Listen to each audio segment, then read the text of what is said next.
टिळक महाराष्ट्र विद्यापीठाचे कुलपती आणि केसरीचे संपादक कैलासवासी डॉक्टर दीपक टिळक यांच्या 73व्या जयंतीनिमित्त त्यांच्या कार्याची ओळख करून देणारा हा लघुपट आहे.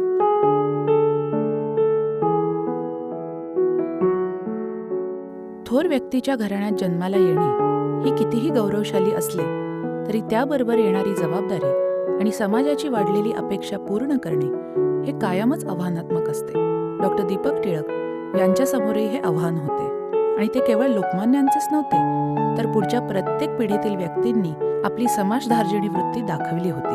लोकमान्यांचे चिरंजीव आणि डॉक्टर दीपक टिळक यांचे आजोबा श्रीधर टिळक यांनी सत्यशोधक समाज आणि डॉक्टर बाबासाहेब आंबेडकर यांच्याबरोबर काम केले होते. आजी शांताबाई यांनी तर अनाथ हिंदू महिलाश्रम हेच आपले जीवित कार्य मानले होते. वडील जयंतराव टिळक आणि आई इंदुताई टिळक यांनी सामाजिक सांस्कृतिक क्षेत्रात मानदंड उभे केलेले आपल्याला सगळ्यांना हे ठाऊकच आहे. हे संस्काराचे संचित ही मोठी पुंजी डॉक्टर दीपक टिळक यांनी अभिमानाने जपली. त्यामुळे वयाची 24 वर्षे पूर्ण होताच केसरी परिवारात ते सामील झाले. केसरीचे सरव्यवस्थापक म्हणून काम करताना त्यांनी सर्व विभागांना मार्गदर्शन तर केलेच, शिवाय सर्वांमधील एक होऊन केसरी कसा वाढेल याकडे सातत्याने लक्ष दिले. 76च्या सुमाराला मी प्रत्यक्ष केसरीमध्ये काम करायला सुरुवात केली आणि 81ला केसरी शताब्दी वर्ष होतं. हो, त्याच्यामुळे अनेक दृष्टीने त्या वर्तमानपत्राचं खप वाढावा आणि ते सगळा इतिहास हा लोकांपर्यंत जावा. 100 वर्षाचा जो इतिहास त्याचा होता याकरता खूप प्रयत्न केले गेले. 2 मोठे आहेत बदल. एक तांत्रिक बदल त्या काळात झाला आणि दुसरा पत्रकारितेच्या क्षेत्रातला झाला. तांत्रिक बदल म्हणजे हँड कंपोज होतं, तिथे ॲटोमॅटिक कंपोज आलं, त्याच्यातून फोटो कंपोज आलं. फोटो कंपोजवरून DTP जे सुरुवातीला फायनान्स मिनिस्टरनं नंतर भारतात प्रथम मी आणलं आणि त्याचे फॉन्टसुद्धा बदलले आणि त्याच्यावर तर कस्टमशी मला खूप चर्चा म्हणजे भांडण करावं लागलं की हे फोटो कंपोज मशीन आहे, हा कॉम्प्युटर नाही. आणि ते मला व्याख्या दाखवत होते. त्याच्यामुळे खूप दिवस ती चर्चा चालली होती आणि शेवटी ती मशीन्स मिळाली. हँड कंपोज पासून ते आजच्या संगणक प्रणीत छपाई प्रक्रियेचे सक्रिय साक्षीदार असलेले डॉक्टर दीपक टिळक यांनी केसरी वृत्तपत्राच्या वाटचालीत मोलाची कामगिरी बजावलेली आहे. डॉक्टर दीपक टिळक यांच्याबद्दल केसरीचे कार्यकारी संपादक निखिल गजेंद्र गडकर आणि वृत्त संपादक स्वप्नील पोरे यांनी आपल्या भावना व्यक्त केल्यात. लोकमान्य टिळक यांची प्रतिभा बहुमुखी होती. लोकमान्याने आयुष्यामध्ये अनेक विषयांवर लिखाण केलं. तेच पैलू केसरीमध्ये नव्या काळातही येत राहावेत यासाठी डॉक्टर दीपक टिळक दक्ष असत. उदाहरणार्थ लोकमान्यांनी अर्थविषयक लिखाण भरपूर केलेलं आहे. त्यामुळे प्रचलित काळानुसार आर्थिक घडामोडी, अर्थविषयक घडामोडी, अर्थव्यवस्था यावर नवनवीन लिखाण आलं पाहिजे. गुंतवणूक हा एक नवीन पैलू समाजामध्ये उदयाला आलेला आहे. त्या गुंतवणुकीविषयी केसरीमध्ये येत राहावं यासाठी ते आग्रह धरत असत. त्यांच्या आग्रहामुळेच केसरीमध्ये गुंतवणुकीविषयीचं सदर सुरू झालं. रविवार पुरवणीमध्ये सदर सुरू झालं.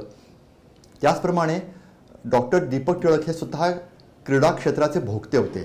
ते स्वतः अत्यंत श्रेष्ठ दर्जाचे जुदोपटू होते. त्यामुळे केसरीमध्ये क्रीडाविषयक बातम्यांना स्थान मिळावं याविषयी ते दक्ष असत. देशाची संरक्षण सिद्धता आणि यासाठी शास्त्रज्ञांनी केलेली कामगिरी हा डॉक्टर टिळक सरांच्या अतिशय कौतुकाचा विषय होता. आणि आपण जर पाहिलं तर अनेक वर्ष त्यांच्याकडून आणि त्यांच्या सहकारी विश्वस्तांकडून लोकमान्य टिळक पुरस्कारासाठी त्या क्षेत्रातील थोर व्यक्तींची निवड झाल्याचं आपल्याला पाहता येईल.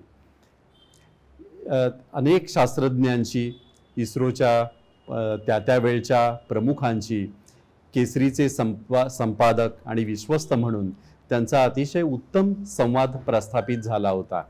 त्यांना त्या ठिकाणी म्हणजे जिथे संशोधन घडतंय, नवीन काहीतरी बदल झालेले आहेत आणि ते अजून जगासमोर यायचेत अशा ठिकाणी भेटी देण्याचं भाग्यही टिळक सरांना लाभलं. त्याबद्दल ते त्यांच्या सर्व सहकाऱ्यांची अतिशय भरभरून असं बोलत असत. 70च्या दशकातील पत्रकारितेसमोरील आव्हाने सांगताना बातमीदारी त्यावेळी किती अवघड होती याची अनेक उदाहरणे त्यांनी दिली. त्यावेळच्या खूप लिमिटेशन्स होत्या आणि पत्रकारिता वेगळी होती असं मी म्हणतो, कारण पटकन एखादी न्यूज आणणं आणि ती छापणं आपल्या वर्तमानपत्रात आणि त्याच्यामुळे खप वाढणं, आणि त्यात टेक्नॉलॉजी एवढी बदलत नव्हती, त्याच्यामुळे त्याची खूप स्पर्धा असे. म्हणजे आता हिंद केसरी किंवा महाराष्ट्र केसरी स्पर्धा कोल्हापूर किंवा बेळगावला होत, तिथून फोटो काढायचा, तिथून ते गाडीतून घेऊन यायचा, त्याचं फोटो प्रिंट करून ब्लॉक करून ते ब्लॉक करावं लागायचं. आणि ही सगळी प्रोसेस जवळजवळ पुण्यात फोटो आल्यानंतर 1 तास 1.25 तास लागत असे, आणि त्याच्यानंतर छापायचं. त्याचे बेळगावहून 7 तासाचा प्रवास आणि दुसऱ्या दिवशी अंकात तो फोटो असणं हे स्पर्धाच असे, आणि जो कोणती करे जिंके त्याचा खप दुसऱ्या दिवशी साहजिक वाढलेला असे. जोशी अभ्यंकर खून खटल्यातील आरोपींना झालेल्या फाशीची बातमी केसरीत सर्वप्रथम कशी आली हे सांगताना डॉक्टर दीपक टिळक काय म्हणाले ते ऐकूयात. की ते क्राईम न्यूजला एवढं महत्त्व द्यायचं नाही, पण आम्ही ते छापलं किंवा त्यांना जे फाशी दिली तेव्हा फाशी देत असताना सहज मी ठिकठिकाणी फिरत असे, तर मला एकाने सांगितलं होतं सिंगापूरवरून एक कॅमेरा मिळतो, ट्रान्झिस्टर मिळतो, जो सर्व भारतातले चॅनल त्याच्यात चालतात, भारतातले नाही जगातले. तर सर ट्यून करता करता मला लक्षात आलं की पोलिसांच्या वेळीसुद्धा ते कॅच करतात, त्याच्यामुळे आम्ही रात्री गच्चीत ते कॅच करायला बसलो होतो. आणि फायनली ते मेसेज, जशी फाशी झाली तशी मेसेज आला की हे फाशी दिली, ती हेडलाईन आम्ही केली. लोकमान्यांचे चरित्र अनेक ज्येष्ठ मंडळींनी लिहिलेले आहे. अगदी न. चि. केळकरांपासून ते धनंजय कीर यांच्यापर्यंत ग.प्र. प्रधान यांनीही लोकमान्यांच्या आयुष्याचा उत्तम वेध घेतला आहे. प्राध्यापक सदानंद मोरे यांनी तर रसाळ भाषेत लोकमान्य आपल्या समोर उभे केलेले आहेत.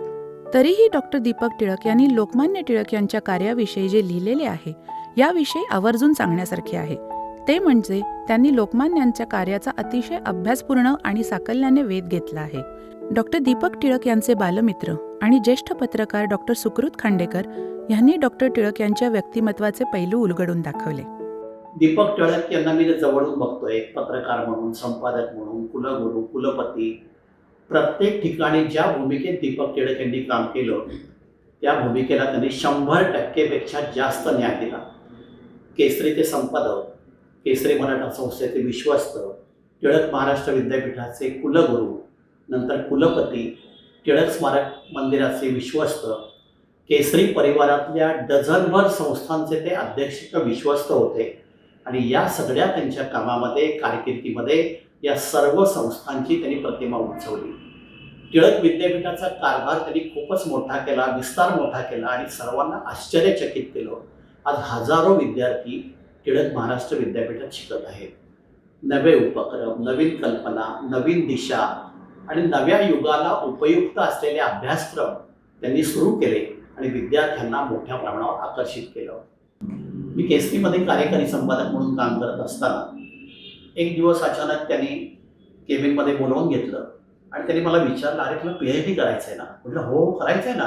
आणि मग असं काय करतो, हा शेवटचा दिवस आहे, ऑनलाईन ताबडतोब अर्ज भरून टाक. म्हणजे आपल्या वर्गमित्राची, आपल्या सहकार्याची डॉक्टरेट व्हावी, PhD व्हावी ही सुद्धा त्यांची तळमळ होती. ते माझे PhDचे गाईड होते आणि मी ज्या विषयात PhD केली तो विषय होता सामना एका राजकीय पक्षाचं मुखपत्र. हा विषय सुद्धा निवडला हा दीपक टिळक यांनीच. दीपक टिळक मनाने अतिशय साधे होते पण विचाराने हे पक्के होते. निश्चयी आणि आश्वासक नेतृत्व म्हणून दीपक टिळक यांच्याकडे आपल्याला बघता येईल. समोर आलेल्या माणसाचं काम झालं पाहिजे अशी त्यांची नेहमी वृत्ती असायची. अडचणींवर तोडगा काढणं आणि संकटावर मात करणं असा त्यांचा स्वभाव होता.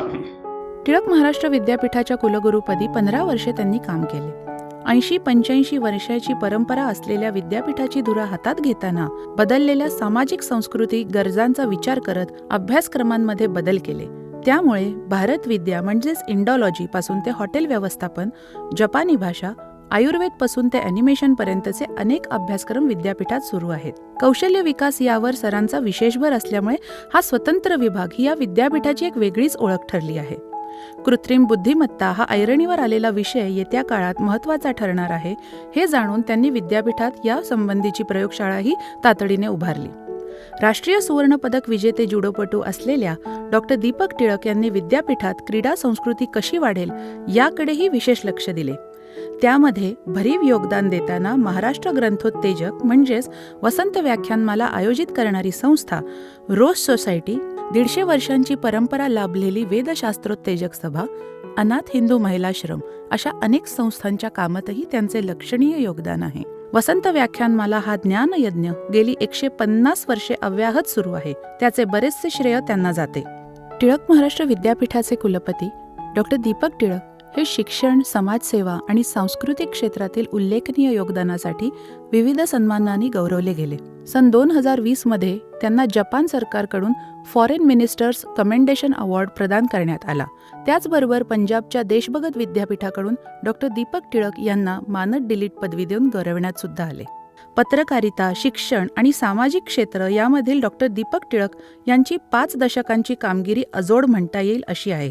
वृत्तपत्र, शिक्षण आणि सामाजिक संस्था या तिन्ही क्षेत्रात डॉक्टर दीपक टिळक यांनी एक मानदंड उभा केला आहे. तो कधीही न पुसता येणारा असा एक अनमोल आणि सामाजिक ठेवा आहे.